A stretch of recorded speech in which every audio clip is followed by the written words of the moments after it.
Hi guys, welcome to How to Solutions YouTube channel. In today's video I'm going to show you how you can solve Instagram message problem. Before getting into this video, must subscribe to our YouTube channel and click on the bell icon. The first step you need to do is to open Play Store and search for Instagram and update your Instagram application. Once you've done that, you simply need to go into the setting and go into the app management and search in app list Instagram, and then you need to clear storage and cache and allow all permission. Once you've done that, you simply need to search in setting, go back into the settings and search here DNS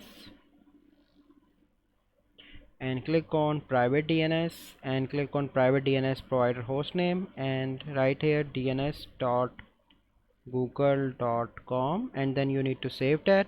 Once you've done that, you simply need to go into the Instagram and log in your account and open any conversation. So this is the demo message.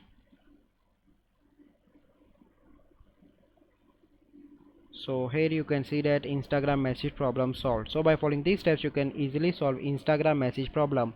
I hope you find this video helpful. If you find this video helpful, must like this video, subscribe to our YouTube channel for future videos. We'll see you in the next video. Thank you. Have a good day.